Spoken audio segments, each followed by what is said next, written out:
आपने क्या एक्सपोर्ट करना मुझे बताएं अफगानिस्तान, और क्या एक्सपोर्ट करना है आपने ईरान में? हमारी जितनी पूरी दुनिया में एक्सपोर्ट है उससे 4-5 बिलियन ज्यादा इंडिया की सिर्फ अफ्रीका में एक्सपोर्ट है। इंडिया पुराने कपड़े, इंडिया से पुराने कपड़े, इंडिया में देखें कितनी गुर्बत है, इंडिया से पुराने कपड़े वहां जाके बिकते रहे हैं।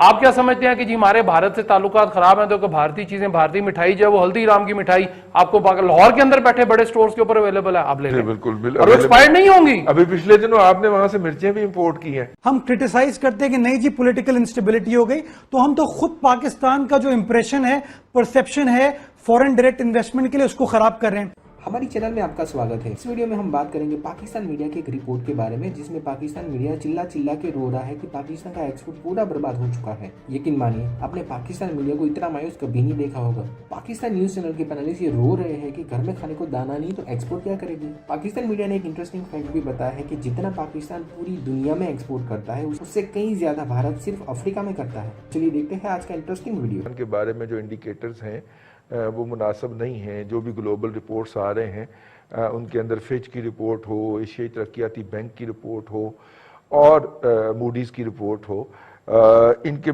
जो हैं वो कोई अच्छे, पिछले दिनों इकोनॉमिस्ट ने भी एक रिपोर्ट दी है, कोई अच्छे नहीं है। ऐसी सूरत के अंदर इकॉनमी की बात की जाए, एक्सपोर्ट्स को बढ़ाने की बात की जाए और इसके हवाले से बात की जाए और अपने अहबाब से पूछा जाए कि बांग्लादेश ने तरक्की तब शुरू की थी जब वहाँ पे एक तरफ स्ट्राइक चल रही होती थी और दूसरी तरफ कंटेनर जो होते थे उनका डिपार्चर डिले नहीं होता था, जो उनके एक्सपोर्ट्स के कंटेनर होते थे। और ये जब बात हमने 90 की दिहाई में वहाँ से सुनी तो हमें लगा कि अब ये मुल्क आगे निकल जाएगा, तो निकल गया जी, फिर साढ़े तो आगे निकल गया। दुनिया के ममालिक जो हैं वो अपने इस जो पॉलिटिकल रिलेशन है उसके थ्रू अपनी इकोनॉमी को बूस्ट करते हैं। माफ है पाकिस्तान के, पाकिस्तान ने कभी भी इसके ऊपर संजीदगी का मुजाहरा नहीं किया। हमारी जितनी पूरी दुनिया में एक्सपोर्ट है उससे 4-5 बिलियन ज्यादा इंडिया की सिर्फ अफ्रीका में एक्सपोर्ट है। अफगानिस्तान के साथ जो है हमारी जो एक्सपोर्ट है वो तो अपनी जगह पे है, उसने नहीं बढ़ना।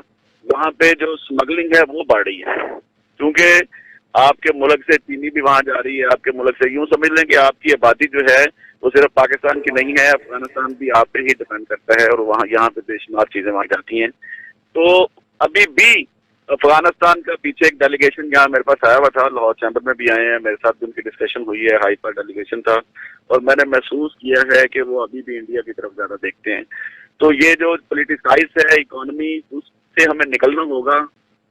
तो इस हवाले से गवर्नमेंट जितनी देर तक सीरियस नहीं होगी, मैं मायूस हूँ कि हुकूमत सीरियस नहीं होती है। कोई भी हुकूमत हो, पिछली हुकूमतें थी, ये हुकूमत है, बिल्कुल सीरियसनेस नहीं है।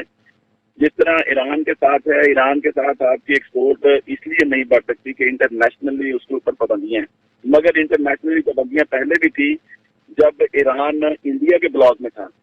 तो इंडिया ने वहां पे अपना इंडिया हाउस बनाया हुआ था, वहां पे वेयर हाउसेज थे, बार्टर सिस्टम था, वहां पे उनकी ऑफिशियली गवर्नमेंट के लोग बैठे हुए थे जो चीजों को हैंडल करते थे। जो अभी आपने बात की ना कि एक चीज यहाँ से राइस भेज रहा है तो वो राइस वाला आयल तो इंपोर्ट नहीं करना चाहता, तो वो चीजें उनकी गवर्नमेंट वहां पे बैठ के मैनेज करती थी। वहां से और भी काफी चीजें इंपोर्ट हो रही हैं, फ्रूट बड़ा इंपोर्ट हो सकता है और होता भी है। और पाकिस्तान से वहां पे जिस तरह बेचारी साहब ने इसमें पॉइंट आउट किया है कि राइस की वहाँ बड़ी डिमांड है, राइस के अलावा वहाँ बेशुमार चीजें हैं। पाकिस्तान से ऑटो पार्ट्स भी वहाँ जाते रहे हैं और अभी भी जाते हैं। टेक्सटाइल सेक्टर की वहाँ बहुत डिमांड है, टेक्सटाइल की। इंडिया पुराने कपड़े, इंडिया से पुराने कपड़े, इंडिया में देखें कितनी गुर्बत है, इंडिया से पुराने कपड़े वहाँ जाके बिकते रहे हैं। तो लिहाजा ये बार्टर सिस्टम गवर्नमेंट की पार्टिसिपेशन के बगैर नहीं हो सकता। भाई साहब, मैं तो इस बात से परेशान हो रहा हूँ कि आपने जो आज टॉपिक रखा, आफरीन है आप पे, कि पाकिस्तान में आपका जो एक्सपोर्ट का आपको एक कीड़ा है वो पता नहीं क्यों बार बार आपको तंग कर रहा है, मेरी तो समझ में नहीं आ रही। आपने क्या एक्सपोर्ट करना मुझे बताएं अफगानिस्तान, और क्या एक्सपोर्ट करना है आपने ईरान में? अब ये सिर्फ थोड़ी सी, अगर यूनाइटेड नेशंस का एक कोई उनका डाटा है ऑफिशियल जो पूरी दुनिया की ट्रेड देखता है, उसका अगर आप देखें तो उसके तो हालात और ही हमें कुछ बताते हैं कि 2000 जो अफगानिस्तान की आपके साथ ट्रेड थी जो 2011 में थी, वो थी 2.6 बिलियन डॉलर की। वो घटते घटते अब रह गई सारी 1 बिलियन डॉलर के पास आसपास। इसी तरह ईरान के साथ आपकी जो 2017 में एक्सपोर्ट थी वो थी जी 930 मिलियन डॉलर की, यानी 1 अरब के आसपास, पौना अरब, कम पौना अरब से ऊपर, काफी ज्यादा, 1 अरब डॉलर, 1 अरब डॉलर से तकरीबन। तो अब बात यह है जी कि आप क्या एक्सपोर्ट करना चाहते हैं वहां पे, आप क्या भेजेंगे क्या वहां पे, आपके क्या मुल्क में चीजें मौजूद हैं, आपकी अपनी चीजें तो कंट्रोल हो नहीं रही आपसे। आटा यहाँ पे महंगा कर रहे हैं, ठीक, पूरी नहीं हो रही, आटा आपने महंगा किया, वो सारा अफगानिस्तान स्मगल हो गया। चीनी आप करते हैं तो वो कहीं और चली जाती है, आटा सस्ता, महंगा किया, हाँ महंगा किया, महंगा हो गया ना। चीनी आप करें, चावल यहाँ से भेज के देख लें, ऑलरेडी 200-250 रुपए किलो चावल है हमारे मुल्क में, तो वो आप मुझे बताइए वो एक्सपोर्ट कर देंगे तो वो 500 पे चला जाएगा। दावा यही है कि जखीरा अंदोजों को उल्टा लटका देंगे, फलाने को ये कर देंगे, आप एक्सपोर्ट करें, हम आपको फैसिलिटीज देंगे। किधर फैसिलिटीज देंगे? मैं और आप मिलके मुझे बताइए, कंपनी बना लेते हैं, हम भेज देते हैं चीजें, मैं आपको जो पैसे आपकी जेब में जो पेट्रोल डालते हैं हम वो भी हमारे से ले लेंगे हुकूमत। आप पता नहीं किस दुनिया में रहते हैं, मुझे तो ये समझ नहीं आ रही कि आप करना क्या चाहते हैं हमारे साथ। आप पहले अपने घर को तो पूरा कर लें, आपसे वही पूरा नहीं हो रहा, आप लगे हैं दूसरों की कमियां कुताइयां उसको देखने के, जनाब आप हमारे से ये ले लें हम कर देते हैं। कैसे करेंगे मुझे बताइए? यहाँ लोगों को खुराक पूरी नहीं मिल रही है, यहाँ लोगों को फल पूरा नहीं मिल रहा, यहाँ लोग अनार जो हैं, जो अनार मैं कल तो कीमत सुन के तो मेरे तो धुआं निकल आया 800 रुपए किलो के। मैं तो कहा ये क्या हो गया इधर पाकिस्तान में, क्या अनार जो है वो भी इंपोर्टेड हम खाएंगे सारा कुछ, लोकल कुछ भी नहीं मिल रहा। अंगूर कोई पता ही नहीं है, हमें 800-600 से नीचे अंगूर ही नहीं आया इस दफा, पता नहीं किधर चला गए अंगूर भी, फल। आप क्या चीज यहां से भेजना चाहते हैं? मैंने आपको जिन्स गिनाई है, जिन्स ही भेजेंगे ना। आप कहते हैं जी ऑटोमोबाइल की चीजें भेज दें, मुझे आप बताइए कि पाकिस्तान में गाड़ी 42 लाख रुपए की मिलती है, वही गाड़ी इंडिया में जो है वो 16-16.5 लाख रुपए की है। जो पाकिस्तान में 18 लाख रुपए की गाड़ी है, वो इंडिया में, आप कीमत की करेंसी का फर्क निकाल लें, डबल होगी हमारे से उनकी, वो 6-6.25 लाख की मिलती है, यहाँ पे वो 18 लाख की मिलती है, 1 गुना 3 गुना ज्यादा। क्यों ऐसा कर दिया हमने? आप कहते हैं जी हमने अपनी ऑटोमोबाइल इंडस्ट्री को फरोग देना है। ओ भाई मुझे तो ना लूटें आप, मेरा तो कम से कम मेरी जो जान, मेरी जो जरूरत है, मेरी जरूरत जो मेरी जान के लिए जरूरियात है वो तो पूरी कर दें। दवाइयां को आपने बढ़ा दी, 1300 रुपए की गोलियां कर दी आपने ब्लड प्रेशर की, तो मेरा तो ब्लड प्रेशर ऑटोमेटिकली ऊपर चला जाएगा जब मैं ऊपर जो सुनूंगा। अब आप कहते हैं जी हमने ईरान के साथ बड़ी, हमने पिंगे बढ़ानी है। ईरान आपके साथ कब खड़ा है मुझे बता दें? ईरान तो हमेशा इंडिया की तरफ था, उन्होंने तो चाह बाहर वाली जो लेकिन अब वो चाइना की तरफ हुआ है ना थोड़ा सा। भाई साहब दोस्त का दोस्त भी होता है, ठीक होगी बात, दोस्त का दोस्त दोस्ती होगा, लेकिन मुझे बता दीजिए कि आपने ईरान को देना क्या है?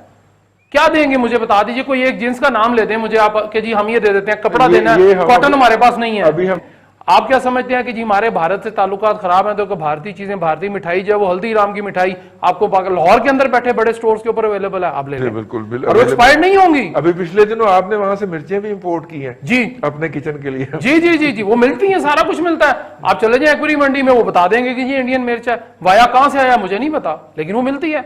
अब क्या हम किस तरफ जाना चाहते हैं? हम क्या बिजली बाहर से लेनी, हमने अपना कुछ नहीं करना, बिजली की तार नहीं मिल रही, हमें ये नहीं मिल रहा। बहुत अच्छी बात है आप एक्सपोर्ट्स बढ़ाएं, मैं इस बात पे हूं कि हमें अपनी एक्सपोर्ट बढ़ानी चाहिए, हमें एक अच्छा हमें ज़र मुबादला मिलेगा, क्यों नहीं मिलना चाहिए, लेकिन उसके लिए कम से कम कोई प्लान, कोई नियत तो करें ना। हमने पहला स्टेप, ठीक है अच्छी बात है कि जॉइंट चैम्बर ऑफ कॉमर्स बन गया, सुहेल साहब उसके सदर भी बन गए।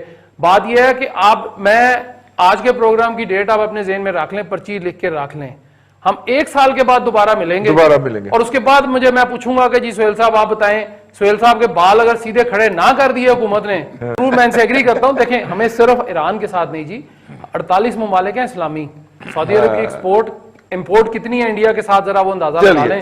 जो हमारे इसी खित्ते में हमारा जो पड़ोसी मुल्क है भारत, उसका 6 टाइम्स ज्यादा ग्रोथ रेट है पाकिस्तान से, और 2050 तक ये कहा जाता है कि अगर यही ग्रोथ रेट रहा और इसी हुजम से इनकी इकोनॉमी भारत की बढ़ती रही तो वो पाकिस्तान के ग्रोथ रेट से 40 टाइम्स ज्यादा हो जाएगा।